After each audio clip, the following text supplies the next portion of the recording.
Off the coast of Isla, the mass graves of Poveglia Island hold the remains of countless plague victims. In New York's East River, the quarantine wards of North Brother Island sit rotting. And in Japan, Hashima Island rests in the water as an empty, decaying concrete shell.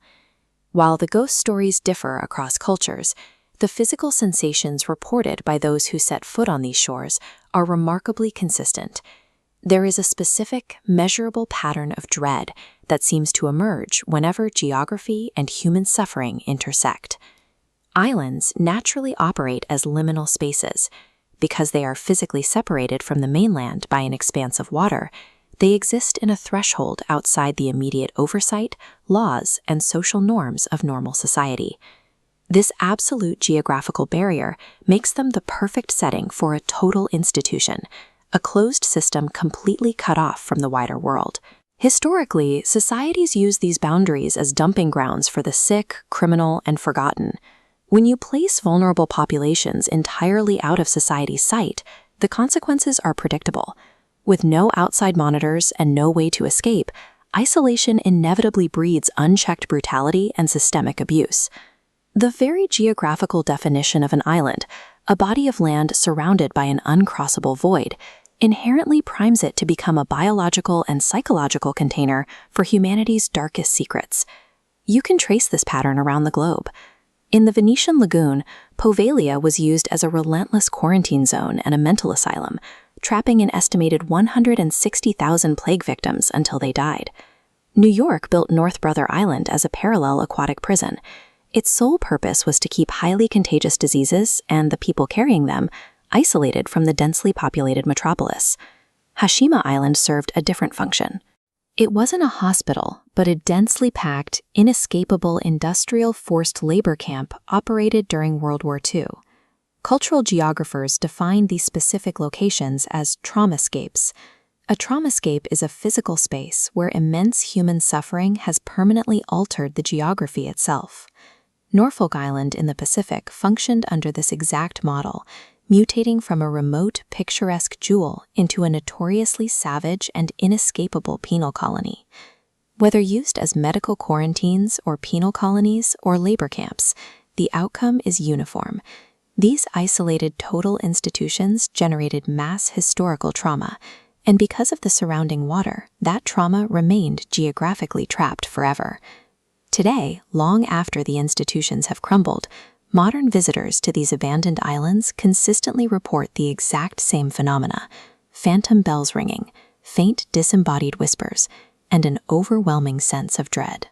On Corregidor Island, people wandering the ruined World War II barracks regularly report seeing a headless priest gliding through the crumbling stone archways. These encounters feel intensely real to the people experiencing them. But science provides a highly specific biological trigger for this terror: infrasound. Infrasound consists of low-frequency vibrations, specifically hovering around 18 Hz. You cannot consciously hear a sound at this frequency, but your body biologically feels it. The vibration hits your ear canal and triggers your brain to interpret the signal as extreme stress and panic. The decaying architecture of these islands creates the perfect conditions for this frequency. When relentless ocean winds blow through hollowed-out concrete corridors and ruined barracks, the buildings act like massive acoustic pipes, generating a constant 18 Hz vibration.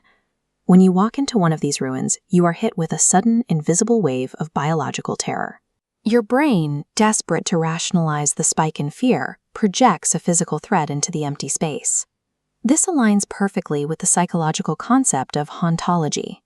The cultural memory of a site's atrocities shapes the specific hallucinations people experience. Because we know about the executions and the plague pits, our panicked brains conjure headless priests and infected patients to explain our sudden dread. The specters reported in these ruins are the result of a body pushed into a state of high-alert panic by its own environment, reacting to the frequency of a violent past trapped in the stone. Eventually, every isolated island enters its final life cycle stage. Once the humans leave, the environment begins an aggressive process of reclamation.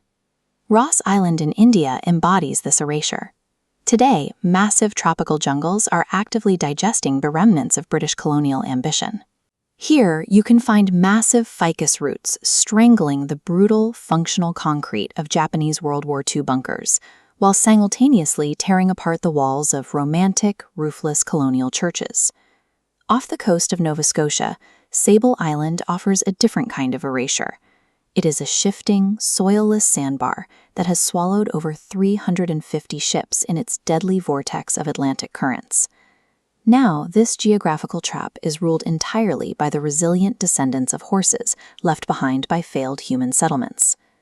Without human maintenance to force order on the landscape, the physical evidence of our atrocities, penal colonies, and imperial ambitions is steadily wiped clean by the elements. These isolated landmasses function as physical archives of human suffering, serving as monuments to the cruelty society once attempted to cast out into the sea, a memory that the elements are now finally starting to erase.